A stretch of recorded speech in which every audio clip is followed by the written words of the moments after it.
Saturn in her first house, a lot of times the attention that she gets can trigger those insecurities in himself that he feels with Saturn in Leo. The thing about Ryan Reynolds and what makes it most difficult for him to do his own healing is Saturn. And in fact, all of these people involved, Blake, Justin, Ryan, Colleen, they all have difficulties with Saturn because they all have night charts. This is what I have for Ryan's chart. It's rated C Rodden rating, so it's supposedly his accurate chart. So if it's not, then obviously none of this applies. But anyway, if this is his chart, he has Virgo rising, and you can see he's got Saturn in Leo in the 12th house. So a lot of times, planets in the 12th house, the person is unaware of how they actually utilize that. And Saturn has to do with restriction, discipline, duty, and that kind of thing. He also has Saturn conjunct Blake's ascendant exactly. So in essence, this relationship is actually helping him, if he does focus on healing, is helping him to heal his issues with Saturn. And in Leo, Saturn is debilitated. It's in detriment because Saturn would rather be in Aquarius, and now it's in Leo. So in some ways, it would have him feel maybe restricted in terms of his own creative expression.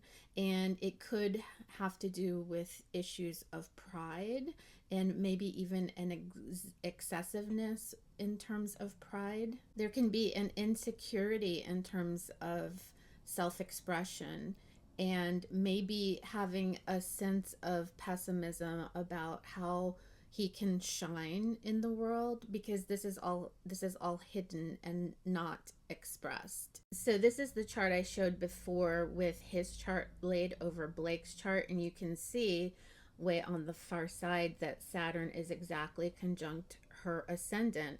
And the ascendant is how someone presents themselves to the world, how they take their approach to the world. And for Leo risings, like Leo's really automatically, when you have Leo in the ascendant, people see you as that bright person, and you're probably always seen as kind of performing, and Leo risings almost automatically get the attention depending on other things in the chart. And then, like I said before, with his Saturn in the 12th house, he may not even be aware of what's triggering that in terms of Saturn. He has the opportunity now over the next coming about 2.5 years. If you can see where Leo is in the 12th house, his progressed moon just entered the 12th house, which is a house where you really tend to do a lot of mental health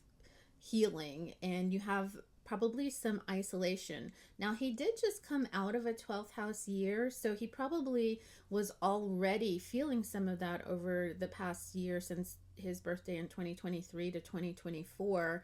And I think he even went out of the country during that period of time, and that often is what happens in a 12th house year. But because he's got his moon, his progressed moon now going through Saturn, it will be more opportunity to figure out those things that he does to undo himself. That's what the 12th house is about. Since he also has Saturn in the 12th house, by next year, the progressed moon is going to contact his natal Saturn and his progressed Saturn. And that can be really a time where he may feel isolated, a lot of emotional pain, maybe even some changes or consolidation in the household and with his family. So honestly, when people have 12th house years, they really need to take care and focus on that introspection and what they're not seeing in themselves. So hopefully he'll be able to do that over this next period of time.